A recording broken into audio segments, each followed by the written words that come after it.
El show de Gabriel Incerti. ¡Ho, ho, ho! Pues parece que la peli Dejar el mundo atrás, estrenada recientemente en Netflix, ha provocado cierto revuelo. Dicen que cuando el río suena, agua lleva, ¿no? Pues aquí no se trata solo de la polarización entre los que les ha encantado y los que les parece una auténtica bazofia, sino de la cantidad de teorías de la conspiración que se han montado en torno a ella y de las que os hablaré después.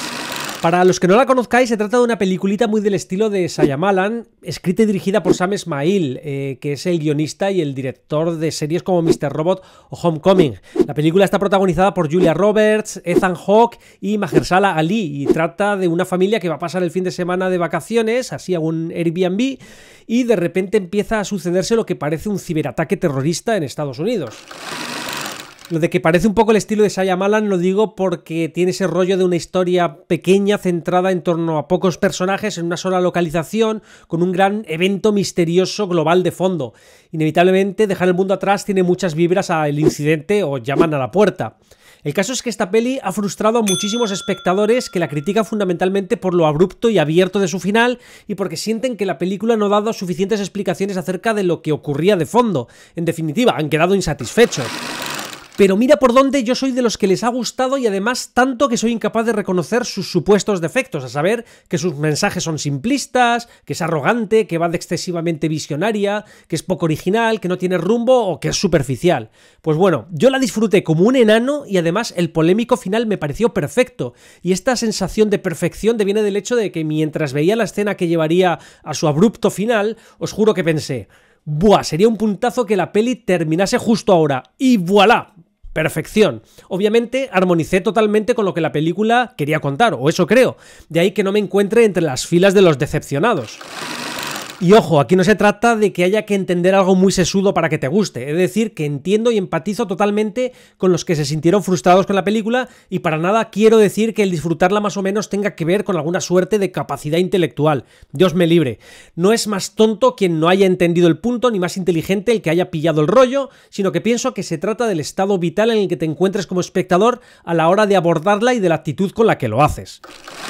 Si resulta que estás en un momento en el que solo quieres desconectar, es probable que te veas más arrastrado por la capa de thriller de la película y no te llame la atención la capa que se centra en las relaciones de los personajes. O puede que estés en un momento más introspectivo o con ganas de poner el cerebro un poco en lo que ves, lo cual ayuda a detectar mejor si la peli te está contando algo más allá de lo que parece en la superficie. Por eso, en general, lo de dejar el cerebro atrás para ver cine puede funcionarte con el cine que precisamente no pretende contarte más de lo que se ve a primera vista. Pero a veces es una forma de abordar el visionado de películas que puede llevarnos una experiencia frustrante. Y el problema, insisto, no tiene tanto que ver con la capacidad, sino con la actitud y el estado mental en el que uno se encuentra cuando se pone a ver una peli. Si estabas en plan dejándote de llevar al ver Dejar el mundo atrás, pues es muy probable que seas de los que piense que es una mierda. Dicho esto y sabiendo que ya os estoy cayendo mal a la mitad de los que habéis llegado hasta aquí, que voy a perder suscriptores, diré que siento que últimamente hemos perdido cierta capacidad de ver películas de forma proactiva. Y esto lo digo en relación a la idea de que si bien siempre ha habido cine cuyo único fin es entretener, y es legítimo, parece que se ha perdido bastante de ese otro cine que exige un poco de atención por parte del espectador.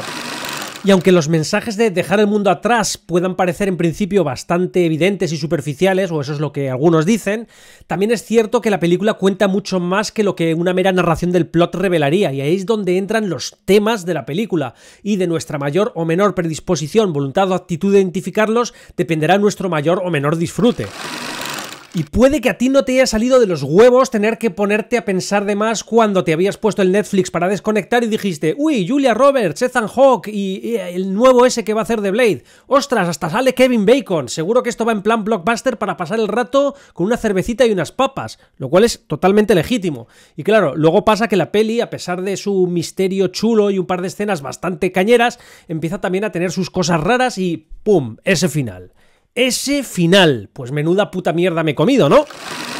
Pues lo siento, amigos, simplemente ocurre que en el momento que viste la peli no estabas en la onda, no pasa nada, es más, nos pasa a todos, pero a mí tuve la suerte de que no me pasó. Pues eso, que a veces hay que ser proactivos ante una peli, o dicho de otra forma, que es conveniente tener esa actitud de aprender a ver cine, sobre todo en un contexto en el que el cine parece haberse reducido a algo que nos sucede. Te sientas delante de la pantalla y consumes la peli, consumes las imágenes de la misma manera que consumes las palomitas que tienes entre las manos. Y en este concepto de mero consumo hay algunas películas que simplemente no encajan. Y esta parece ser una de ellas. De hecho, leyendo reviews, críticas y discusiones, veo que mucha gente ha entendido la película de maneras muy diferentes, identificándose con distintos temas. Porque esta película puede tratar sobre la clase social y la raza, puede tratar sobre el aislacionismo, puede tratar sobre los hackers y la ciberseguridad, puede tratar sobre padres e hijos y abismos de comunicación infranqueables entre ellos, puede tratar de los llamados preparacionistas y del fin del mundo, o puede tratar de cómo encontrar algo que te importe, por improbable que sea, que te ayude a superar este fin del mundo. Probablemente trate de todas estas cosas y de muchas otras más, pero la gente, por supuesto, verá cosas diferentes en ella, o no verá nada en absoluto y dirá que es una mierda de película. Yo, por ejemplo, me identifiqué con el tema de las relaciones interpersonales y la cuestión de la confianza en un contexto en el que la cotidianidad se ve afectada por un evento disruptivo, porque, salvando las distancias, hace poco me encontré en una situación un tanto fuera de lo común en la que entró en juego la cuestión de la confianza en los demás. A principio de mes iba a viajar a Bilbao para hacer mi primer encuentro con seguidores de mi canal. Nos íbamos a encontrar Draconia, Arcades y Javi Ancient Forge. Habíamos pillado un Airbnb, teníamos planazo, incluyendo una conferencia sobre la falcata íbera en el Museo de la Armería de Álava a cargo de Javi. Teníamos hasta planeado hacer algún directo para el canal y subir algún vídeo, con lo que seguro iban a ser momentazos de un fin de semana que iba a hacer historia en el lore del show de Gabriel Incertis. Joder, hasta iba a conocer al mismísimo Soy un Mono.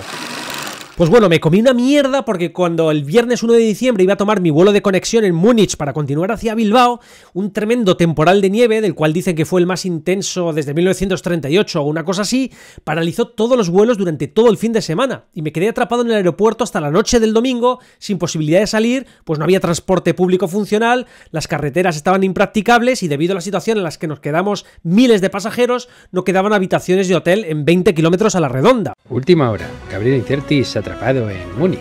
Llevo desde ayer a las 7 de la tarde atrapado en el aeropuerto de Múnich, sin posibilidad de ir a ningún lado.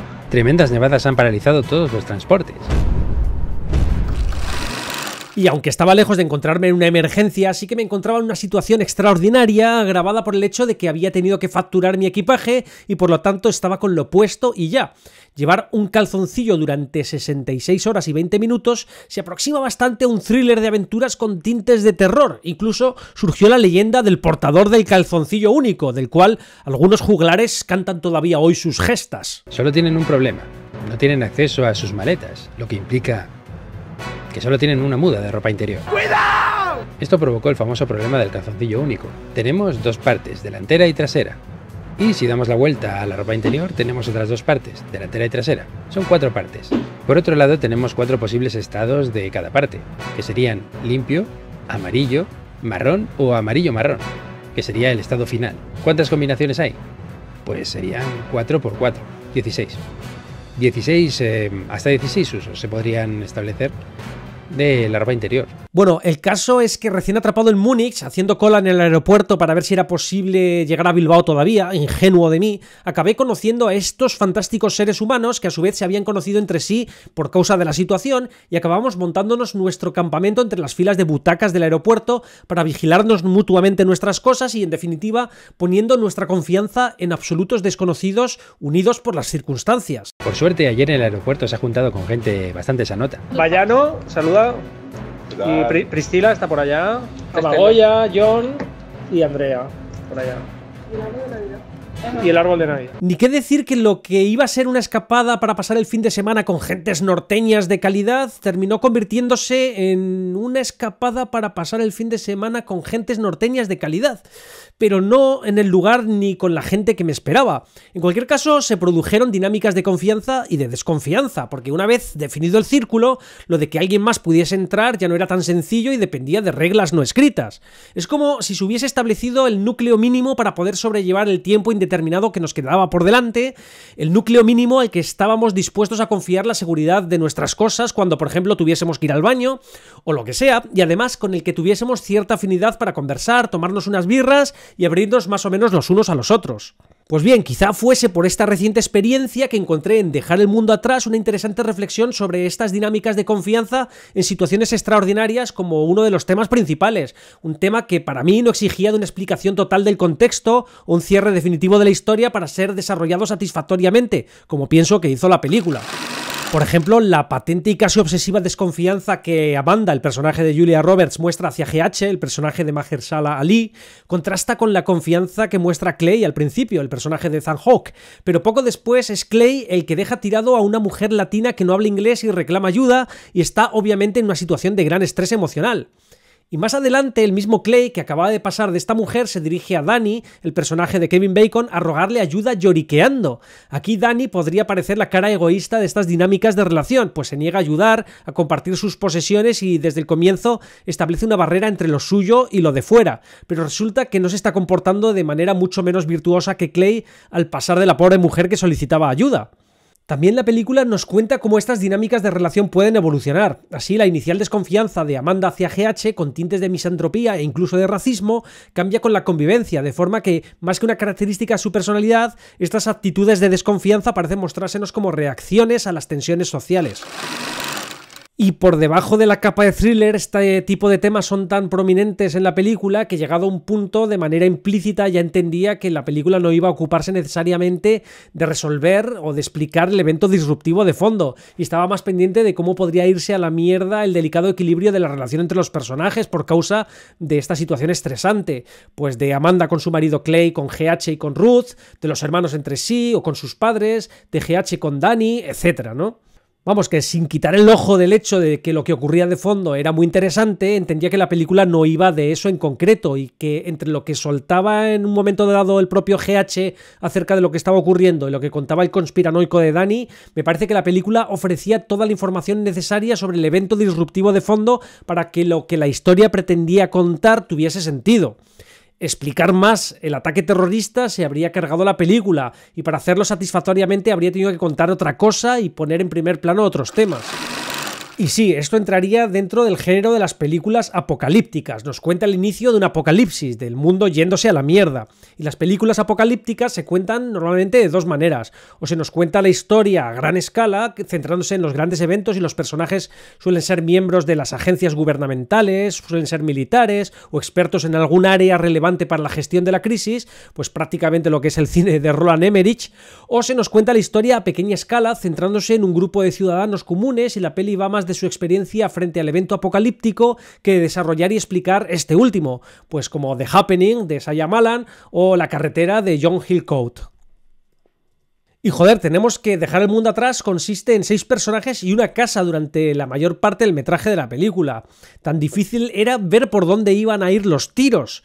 El caso es que con esto de pillarle el tema a una película, te puedes quedar corto y que te parezca una mierda, le puedes pillar el punto justo y entonces te parecerá guay, o te puedes pasar de frenada, como ocurre con los conspiranoicos. Y es que apenas salió la película comenzaron a aparecer todo tipo de teorías y sobreanálisis acerca de multitud de aspectos de la misma, hasta el punto de que parece que los que creíamos que habíamos pillado el punto de la peli, puede ser que no nos hayamos enterado de la misa a la mitad. Pero lo cachondo es que la película parece muy consciente de que iba a ser sometida al escrutinio conspiranoico, y no solo porque muchas de las cosas que los conspiranoicos avezados han detectado parezcan haber sido plantadas muy conscientemente por la producción, en plan easter egg, para que precisamente ellos las detecten y se monten la película, sino porque incluso el guión parece referirse ocasionalmente a los conspiranoicos o a su forma de razonar. En una conversación que tienen Amanda y GH, este le dice a ella: The conspiracy theory about a shadowy group of people in the world is far too lazy of an explanation, especially when the truth is much scarier. No one is in control. Queremos desesperadamente creer que alguien tiene el control, que alguien sabe exactamente lo que está pasando, que alguien tiene las respuestas a los problemas que ahora comienzan a abrumarnos a medida que nos precipitamos hacia el colapso de la civilización. Por eso hay tanta gente que se siente atraída por las teorías de la conspiración, las cábalas secretas y todopoderosas de la élite, los líderes carismáticos, la retórica revolucionaria, el pensamiento mágico, las promesas tecnotópicas, las curas milagrosas, las teorías del todo simplistas y las religiones y cultos que prometen salvación y éxtasis. La de que nadie tiene el control es una idea de la que el filósofo polaco Zygmunt Bauman asegura que es el mayor terror contemporáneo. No one is in control. That is the major source of contemporary fear. De esta forma, los conspiranoicos prefieren creer que el mundo está controlado por una élite oscura, operando en la sombra, tomando decisiones globales en función de una agenda tan malvada como difusa, Illuminatis, el Club Bilderberg, los reptilianos, lo que se te ocurra, antes de creer que no hay nadie al timón. Vayamos con los detalles que avivan la conspiranoia en Dejar el mundo atrás, y os aviso de que inevitablemente habrá algún spoiler que otro. No demasiado grande, pero igual prefieres esperar a ver la película. Allá vamos. Los Obama. Quizá el detalle más prominente que hace salivar a los conspiranoicos sea el hecho de que Barack y Michelle Obama aparecen como productores. Barack Obama fue consultor en la película, dando notas a Sam Esmail para hacerla más realista. Habiendo ejercido durante 8 años de presidente de los Estados Unidos, su visión acerca de las vulnerabilidades de la sociedad norteamericana debe de ser bastante más amplia que la del común de los mortales, además de que algún que otro informe de inteligencia sobre los peligros de ciberataques o de explosiones electromagnéticas solares habrá caído en sus manos.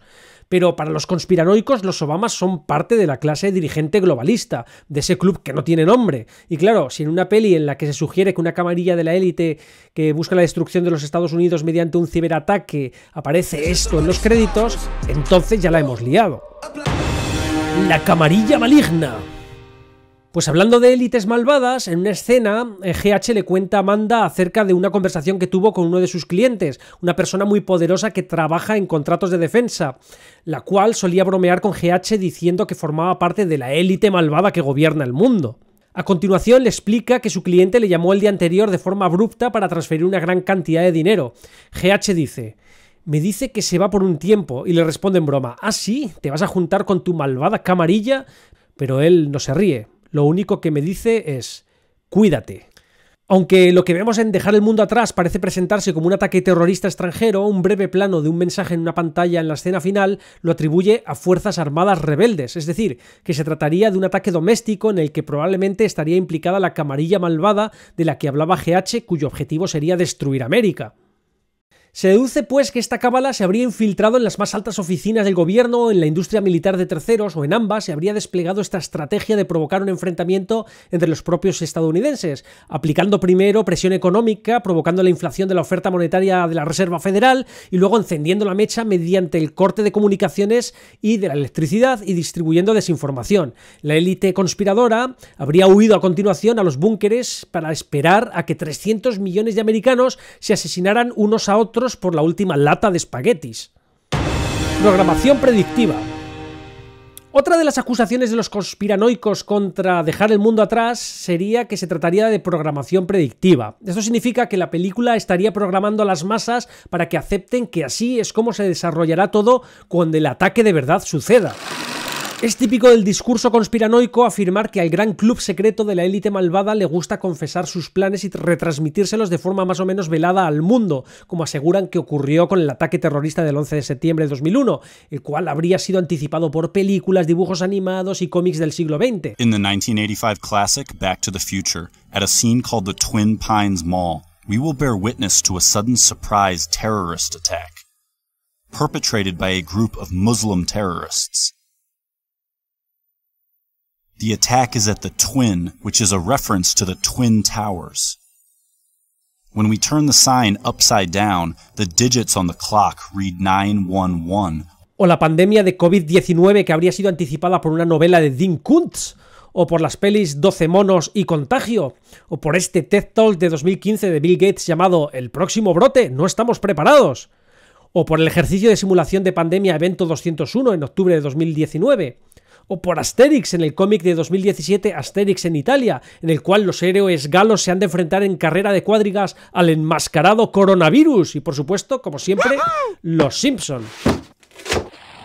Pero esta revelación más o menos velada de planes no se realizaría por puro capricho, porque ellos se estuvieran cachondeando de nosotros. Lo que argumentan los defensores de la teoría de la programación predictiva es que las élites malvadas utilizarían los medios de comunicación de masas para adoctrinar al público sobre futuros cambios sociales o tecnológicos, para programar a la población a que acepte que lo que ven en pantalla puede ocurrir antes de que ellos aprieten el gatillo, y para educar a la población sobre cómo se desarrollaría la respuesta para que la acaten. Vamos, que presuntamente nos estarían anunciando no solamente que próximamente va a ocurrir algo como lo de la película, sino que además ya sabemos exactamente cómo va a ocurrir. ¡Toma ya! El plan de 3 etapas. La presunta programación predictiva puesta en juego a través de Dejar el mundo atrás incluiría el plan de 3 etapas con el que se desarrollaría el ataque de bandera falsa tal cual GH le cuenta a Clay hacia el final de la película. Estas 3 etapas serían: 1. Aislamiento, cortando las comunicaciones y transportes. 2. El caos sincronizado, aterrorizando con ataques encubiertos y desinformación y destruyendo las capacidades defensivas. Y 3. La etapa final, la guerra civil. Si se corta la electricidad y con ella las comunicaciones, el manual del conspiranoico asegura que todo país se comerá literalmente a sí mismo. Veamos cómo. El concepto del plan de 3 etapas para destruir Estados Unidos se apoya en la presunción de las divisiones patentes o latentes en el tejido social, como por ejemplo las que se ponen de manifiesto cuando al principio Amanda hace explícita su misantropía y cuando después manifiesta su desconfianza un tanto racista hacia GH y Ruth cuando se plantan en la casa, o cuando Ruth insiste a su padre que no hay que confiar en los blancos y que han de echar a los Scott de la casa. Todo el rato tienes la sensación de que la relación entre ambas familias es un polvorín a punto de explotar. Pues bueno, se supone que todas estas tensiones estallarán rápidamente tras el corte de electricidad. Sin electricidad no solo no hay comunicaciones, sino que eventualmente se cortará el agua corriente al dejar de funcionar las bombas, las tiendas dejarán de reponer suministros, los saqueadores comenzarán a asaltarlas dado que no habrá posibilidad de llamar a la policía. En pocas semanas, sin electricidad, de aislamiento de comunicaciones y colapso de transportes, los recursos se acabarán y la gente desesperada comenzará a acabar con el ganado en las zonas rurales. Se desatarán reyertas por los recursos. Con el tiempo y la falta de alimento, la gente dejará de hacerle ascos a comer perros o gatos, o incluso ratas, y cuando ya no quede nada, comenzará el canibalismo. ¿Quién dijo que el apocalipsis no podía ser divertido? Desinformación. La desinformación formaría parte de la segunda etapa del plan de 3 etapas. El segundo día, cuando Clay decide ir al pueblo en medio del apagón de comunicaciones a ver si puede obtener algo de información acerca de lo que sea que está pasando, un dron sobrevuela la zona y deja caer octavillas rojas con imaginería islámica y escritura árabe. También hacia el final de la peli, cuando Clay y GH visitan la casa vecina de Danny, el conspiranoico interpretado por Kevin Bacon, este les cuenta que antes de que se cortaran las comunicaciones, un amigo le habló de unas octavillas similares lanzadas en la costa oeste, pero en un idioma del lejano oriente que no pudo identificar. El que se estuviesen distribuyendo distintas octavillas sugiriendo que los responsables del ataque serían países distintos le vendría a confirmar a GH que quienquiera que estuviera detrás del ciberataque estaría distribuyendo desinformación para confundir a la población aprovechando la falta de periódicos, televisión e internet. Según los conspiranoicos, este tipo de estrategia de bandera falsa lo usaría la élite malvada para manipular psicológicamente a la población, en este caso buscando desviar la culpa hacia países extranjeros, lo que nos llevaría a pensar que la raíz del ciberataque se encontraría en actores deshonestos del propio gobierno de Estados Unidos. Pero la película también sugiere que esto, en vez de un ataque de bandera falsa, podría ser un ataque de naciones extranjeras coordinadas, reaccionando en un frente común a las políticas abusivas de Estados Unidos en el mundo durante décadas. La llamada manguera de falsedades es una técnica rusa de desinformación para crear confusión entre la población, evolucionada de las técnicas de propaganda soviéticas de la Guerra Fría, que consiste en transmitir una gran cantidad de mensajes de forma rápida, repetitiva y continua, y a menudo contradictoria, a través de múltiples canales, como prensa escrita, radiodifusión y redes sociales, sin reparar en la veracidad ni en la coherencia. Es una técnica tan eficiente que ya otros gobiernos o grupos de poder han comenzado a implementarla para manejar la opinión de las masas. En este caso se estaría inundando a la población con mensajes contradictorios acerca de la responsabilidad del ataque para aumentar el caos, la confusión y el miedo y facilitar el fin último de provocar el enfrentamiento civil. Cuando una población no puede decir que es verdad, se pierde la confianza, que es en última instancia el tejido conectivo de la sociedad y de la democracia. Obedece a la NASA. Una de las referencias conspiranoicas más visibles y populares es el presunto mensaje subliminal que aparece en la yuxtaposición de las camisetas de Arky y Rose, los hijos de Clay y Amanda. Arky lleva una camiseta de Obey, una frase oculta utilizada en la ópera magna de la conspiranoia, la peli de John Carpenter del 88, They Live, que trata sobre mensajes subliminales con los que una especie alienígena convierte a los humanos en esclavos. Por su parte, Rose lleva una camiseta de la NASA. Las dos aparecen en el encuadre más de una vez, con Arky a la izquierda y Rose a la derecha, ordenando al espectador que obedezca a la NASA. ¿Y qué movidas tienen los conspiranoicos con la NASA? Con la iglesia hemos topado. Pues de todo. Para empezar, tenemos los clásicos de que el hombre nunca llegó a la luna y que todo lo del alunizaje fue filmado en un estudio de Hollywood por nada más y nada menos que Stanley Kubrick, que la Tierra es plana y que la NASA por alguna razón nos oculta la verdadera forma de la Tierra, para lo cual fomenta el terraglobismo, también mediante vídeos de supuestos astronautas en la Estación Espacial Internacional, vídeos que estarían producidos con efectos especiales tan torpes que de vez en cuando se les colarían fallos y todo, pero hay mucho más que eso. Pues tenemos que el origen de la NASA tiene relación con la llamada Operación Paperclip, que es el nombre en clave de la operación realizada por el Servicio de Inteligencia y Militar de los Estados Unidos para extraer de Alemania científicos nazis especializados en las llamadas armas maravillosas del Tercer Reich, como cohetes, armas químicas y experimentación médica, tras la caída del régimen nazi durante la Segunda Guerra Mundial. Entre estos científicos estaba el ingeniero Wernher von Braun, quien sería una pieza fundamental en el desarrollo del programa aeroespacial de la NASA. Después estaría lo de que la NASA es en realidad la tapadera de otro programa espacial de presupuesto negro dedicado a la ingeniería inversa de naves alienígenas. ¿De dónde saldrían estas naves? Pues de curiosos accidentes según los cuales naves extraterrestres de tecnología súper avanzada, tras atravesar abismos espaciales inconmensurables con éxito en una hazaña que los humanos apenas podemos soñar, se estrellarían torpemente justo al final de su viaje al aterrizar en nuestro planeta, dejando sus restos ahí tirados para que los científicos de este programa secreto oculto tras el velo de la NASA pudiesen retroingenierizar su tecnología. Esta actividad consumiría tantos recursos que explicaría por qué se abandonaron los programas de la Luna y Marte de forma tan sospechosa. Relacionado con esta idea de la supertecnología alienígena al servicio de la NASA y por tanto al servicio de las élites malvadas, está la idea de que ya se habría logrado la tecnología para realizar viajes interestelares, la cual habría sido oculta al público general y las élites malvadas estarían buscando un planeta virgen para quedárselo mientras nos dejan a la chusma peleándonos por el petróleo en un planeta que se va a la mierda y va camino de convertirse en el universo de Mad Max. Marketing inquietante. Y ahora es cuando nos salimos de la capa de conspiranoia más superficial y nos adentramos en el siguiente nivel, el del conspiranoico obsesionado con Satán, el que cree que la élite malvada sirve literalmente al demonio. Resulta que en uno de los carteles de la película aparecen los nombres de los 4 actores principales de esta forma. Si os fijáis, aquí se puede leer claramente Baal, que es el nombre de un demonio de Oriente Medio al que se rendía culto antes del surgimiento del judaísmo. Se cree que este era el ídolo al que los israelitas sacrificaban sus hijos cuando Moisés bajaba del Sinaí. En el culto a Baal se hacía uso de un horno construido en la base de la escultura de metal que representaba a este ídolo, el cual tenía las palmas de las manos volteadas hacia arriba para colocar sobre ellas a los niños que eran ofrecidos en sacrificio. Fijaos que para que aparezca el nombre de Baal se hace necesario citar a la actriz Myha'la Harold como simplemente Myha'la, pero también es cierto que Myha'la sin el apellido es su nombre artístico. En cualquier caso, sabiendo lo obsesivos que son los artistas gráficos con la composición, el simbolismo, los mensajes subliminales y los significados subtextuales, podríamos comprar la idea de que esto puede ser algo más que coincidencia, pero antes que reflejar una relación genuina entre la producción y el satanismo, diría que esto se trataría de uno de esos detalles que están plantados para tomar el pelo a los conspiranoicos. 666, el número de la bestia. Y siguiendo con el satanismo, podría ser que lo de Baal fuera un alineamiento casual, pero la película nos planta inmediatamente un 666 en la escena inicial, cuando Clay se despierta y descubre a Amanda haciendo las maletas para unas vacaciones espontáneas en la playa.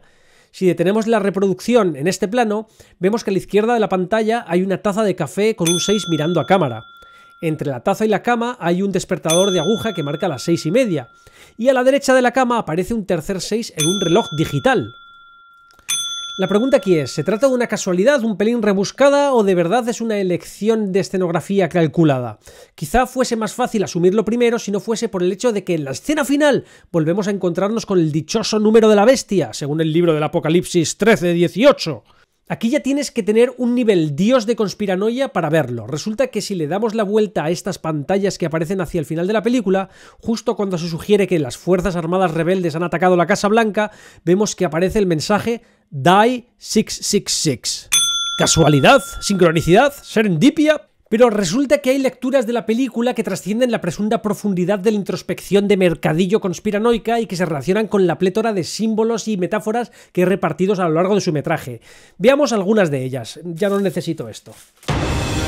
Commodus. El búnker que Rose encuentra en la mansión en la que se cuela hacia el final de la película está construido por una empresa llamada Commodus.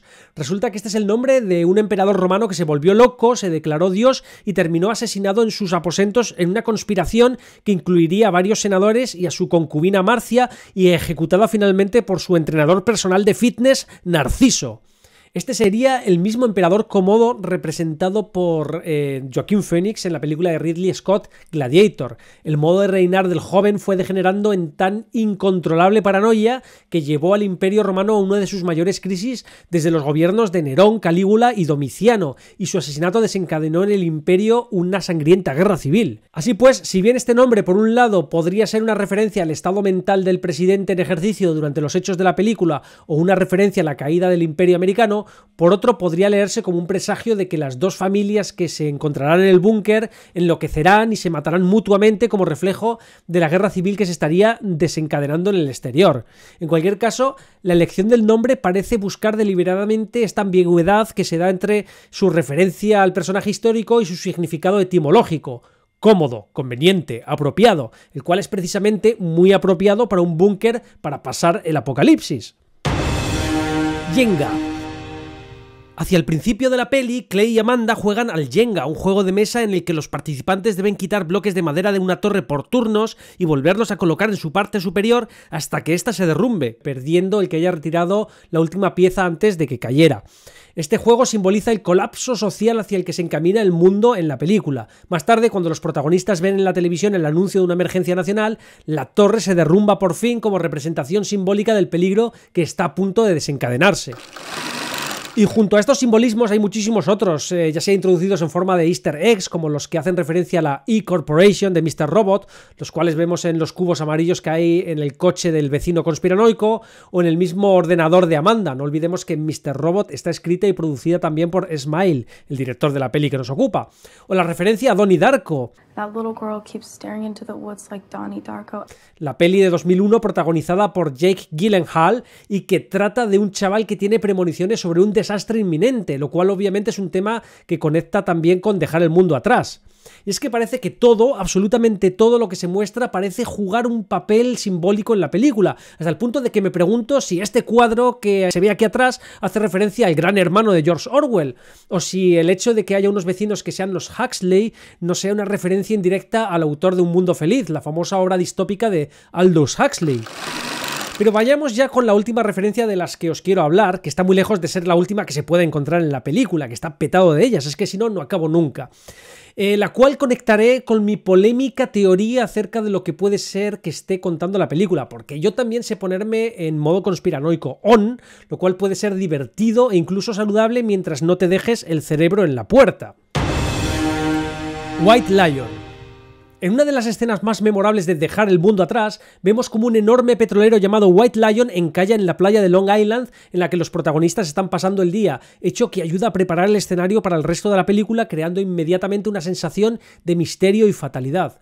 Una vez que los Sanford son conscientes de que se está produciendo algún tipo de desastre global, Clay relaciona el encallamiento del petrolero con un ataque a Estados Unidos, dado que cortar el suministro de petróleo sería una de las acciones más efectivas para someter al país. Sin embargo, el nombre del barco insinúa un significado mucho más profundo. Resulta que el nombre del petrolero coincide, y dudamos mucho que sea casualidad, con el del primer barco inglés responsable de llevar africanos esclavizados a la colonia de Virginia en 1619.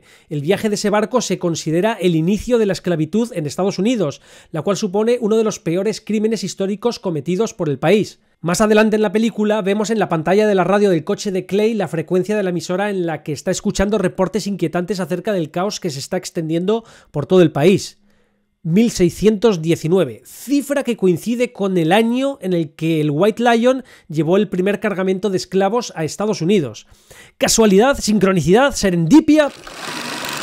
Así que el primer presagio que muestra la película sea un recordatorio simbólico de una de las peores acciones que cometió la nación estadounidense en el pasado, sería una forma de establecer la idea de que un ataque como el que muestra la película podría ser una represalia o consecuencia de las malas acciones y políticas abusivas de Estados Unidos a lo largo de su historia, idea que, como vimos antes, también sugiere el despliegue de octavillas en árabe y en algún idioma del lejano oriente. Tampoco creo que sea casualidad que en este contexto de símbolos los Sanford sean blancos y los Scott negros, manifestando en algún punto actitudes racistas o de desconfianza hacia la etnia opuesta. Parece también deliberado que los protagonistas blancos pertenezcan a la clase trabajadora, acomodada pero trabajadora, mientras que los negros pertenecen a la clase alta. Dicho todo esto, tengamos en cuenta estas escenas para que se entienda mi teoría sobre la película. Ahora sí que me tengo que poner esto, un momento.